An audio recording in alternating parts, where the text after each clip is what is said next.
नमस्कार। आज हम एक खास खरीद नियमावली के चैप्टर 12 में गोता लगा रहे हैं। टॉपिक है हाथ से यानी मैनुअल तरीके से टेंडर जमा करना, उन्हें संभाल कर रखना और फिर खोलना। अब शायद सुनने वाले सोचें, अरे आजकल तो सब ऑनलाइन है, ई टेंडरिंग का जमाना है।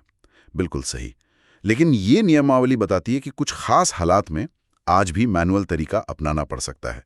तो चलिए समझते हैं कि ये पूरी प्रक्रिया कैसे काम करती है जब सब कुछ कागज पर होता है।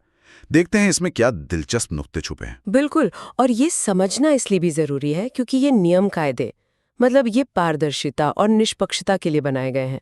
खासकर जब सब कुछ हाथ से हो रहा हो तो गड़बड़ी की गुंजाइश वो बनी रहती है। तो देखते हैं टेंडर लेने से लेकर खोलने तक क्या सावधानियां बरती जाती हैं। हाँ, तो शुरू करते हैं टेंडर लेने यानी रिसीट से। नियमावली में सबसे पहले जिक्र है कि यह काम पूरी तरह पारदर्शी होना चाहिए। इसके लिए एक टेंडर बॉक्स का इस्तेमाल होता है। सुनने में तो सीधा लगता है, पर इसमें क्या खास बात है?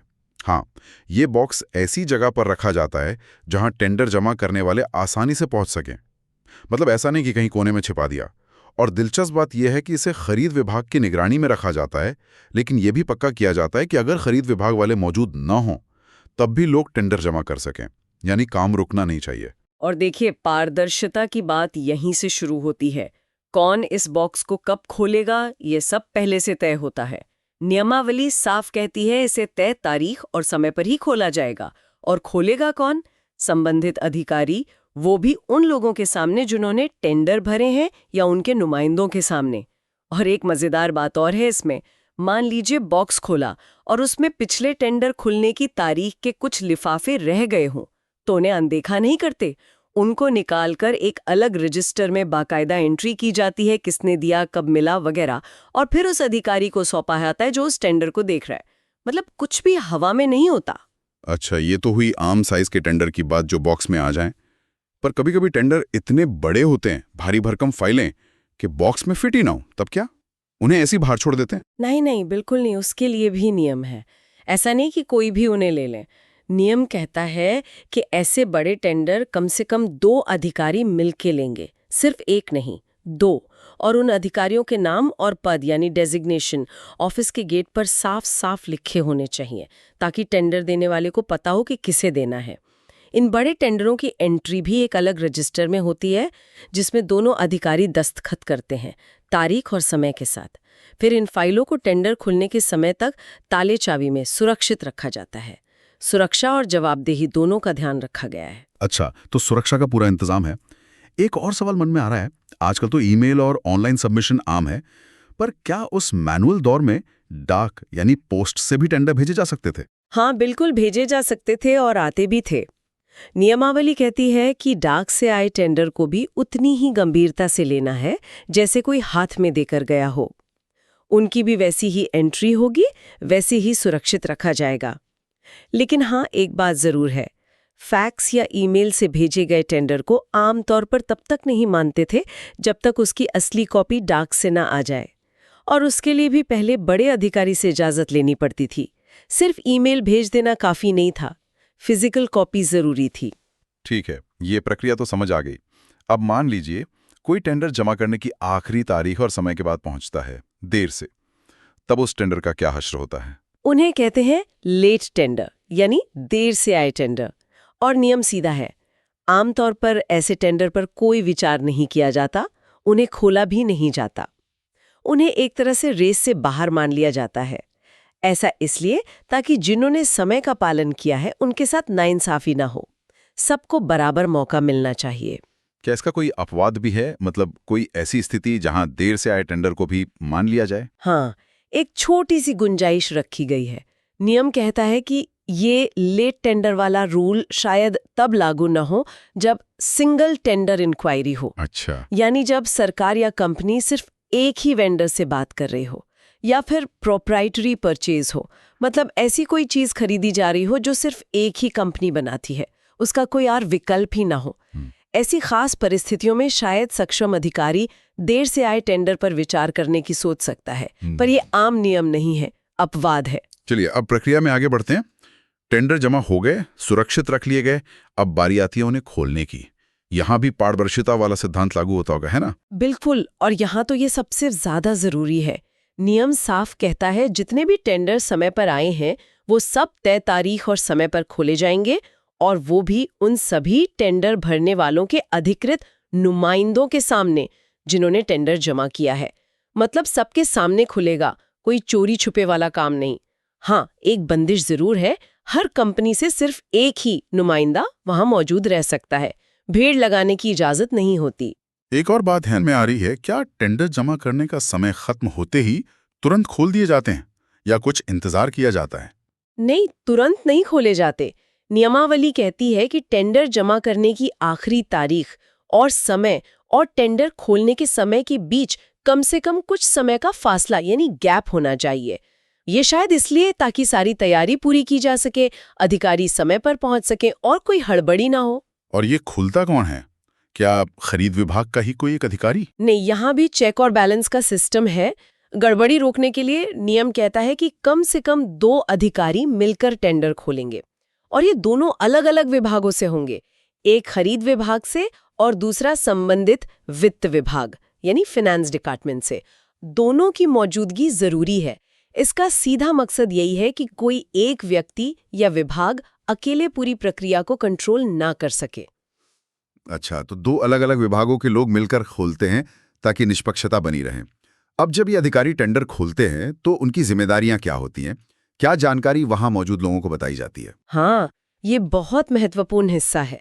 खोलने वाले अधिकारियों को कुछ खास बातें फौरन वहीं सबके सामने ऊंची आवाज में बतानी होती हैं, जैसे टेंडर का नंबर क्या है, किस कंपनी ने भरा है, निविदाकार का नाम, किस सामान या काम के लिए है, संक्षिप्त विवरण, कितनी मात्रा मांगी गई है, एक यूनिट की कीमत क्या बताई है, और अगर उसमें कोई छूट या दाम बढ़ने घटने की शर्त है तो वो भी बतानी होती है। माल कब तक डिलीवर होगा, और हाँ, ये भी देखा जाता है कि बयाना राशि जमा यानी EMD की गई है या नहीं। हाँ, ये EMD, अर्नेस्ट मनी डिपॉजिट, ये क्या होता है असल में? हाँ, ये दरअसल एक तरह की सिक्योरिटी होती है जो टेंडर भरने वाला जमा करता है, ये दिखाने के लिए कि वो वाकई इस काम को लेकर सीरियस है, सिर्फ टाइम पास नहीं कर रहा।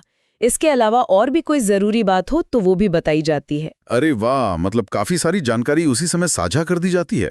ये तो हुई घोषणा की बात, लेकिन खोलने के बाद उन कागजों का क्या होता है? मैंने सुना है कि दस्तावेजों को संभालने का भी एक खास तरीका है, इसमें कुछ बारीकियां हैं। हाँ, बिल्कुल।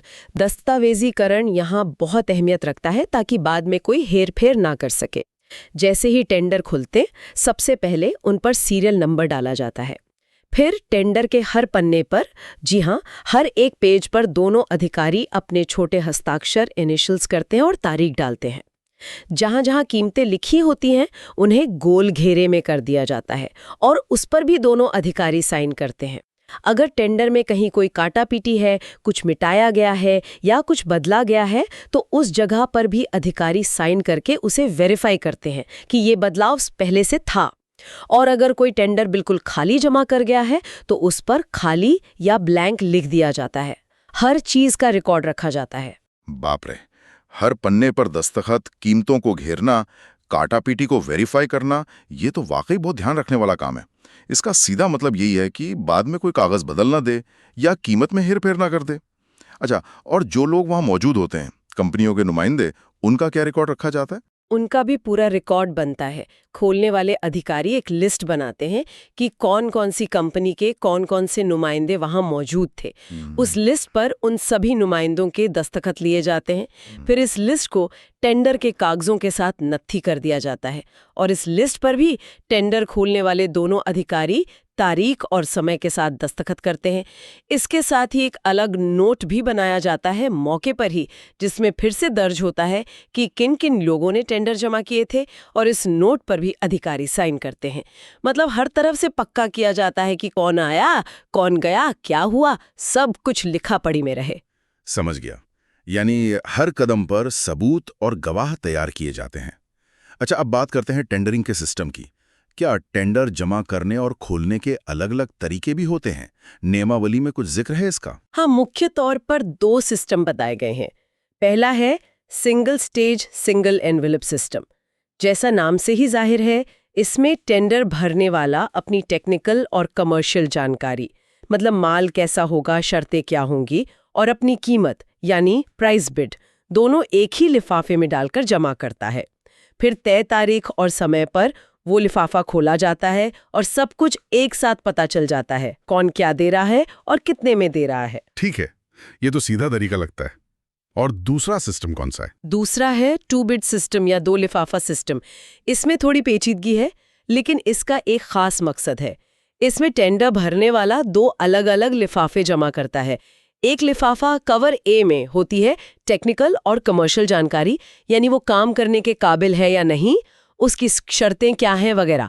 दूसरे लिफाफे कवर 2 में होती है सिर्फ कीमत। पहले चरण में सिर्फ पहला लिफाफा यानी कवर ए खोला जाता है। अधिकारी पहले ये देखते हैं कि कौन-कौन सी कंपनियां तकनीकी और व्यावसायिक रूप से उस काम के लिए योग्य हैं। जो योग्य नहीं पाई जाती वो रेस से बाहर हो जाती हैं। फिर सिर्फ उन्हीं कंपनियों का दूसरा लिफाफा यानी कवर 2 जिसमें कीमत लिखी है खोला जाता है, और इसके लिए एक अलग तारीख और समय तय किया जाता है जिसकी सूचना सिर्फ योग्य पाई गई कंपनियों को दी जाती है। ओह, तो इसका मतलब ये हुआ कि जो कंपनियां पहले दौर में ही तकनीकी तौर पे फेल हो गईं, उनकी कीमतें पता ही नहीं चलती। ये तो दिलचस्प है। यानी कीमत का पता सिर्फ उन्हीं का चलता है जो वाकई में मुकाबले में है। बिल्कुल। इसका फायदा ये है कि मूल्यांकन करने वाले अधिकारी पहले बिना कीमत जाने सिर्फ योग्यता के आधार पर कंपनियों को परखते हैं। इससे कीमत का असर उनके तकनीकी मूल्यांकन पर नहीं पड़ता। निष्पक्षता बढ़ती है। इससे जुड़ा एक और अहम मुद्दा है कीमतों का खुलासा या डिस्क्लोजर ऑफ प्राइस। क्या टेंडर में बताई गई कीमतें गोपनीय रखी जाती हैं या कोई भी उन्हें जान सकता है? नहीं, कीमतें बहुत गोपनीय रखी जाती हैं। नियमावली इस मामले में बहुत सख्त है।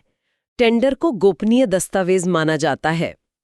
हाँ, जब टेंडर खोला जाता है उस समय सबके सामने कीमतें बताई जाती हैं, जैसा हमने पहले बात की थी, लेकिन उसके अलावा कंपनी का कोई भी कर्मचारी जो सीधे उस खरीद प्रक्रिया से जुड़ा नहीं है, उसे ये कीमतें नहीं बताई जानी चाहिए। ये नियम इसलिए है ताकि प्रक्रिया की पवित्रता यानी सैंक्टिटी बनी रहे, कोई अंदरूनी जानकारी का गलत फायदा ना उठा सके या किसी को फेवर ना कर दे। तो इस पूरी बातचीत से ये साफ हो गया कि मैनुअल टेंडरिंग प्रक्रिया भले ही पुरानी लगे, लेकिन इसमें पारदर्शिता, निष्पक्षता और हर कदम पर नियमों का पालन करने पर कितना ज्यादा जोर दिया गया है।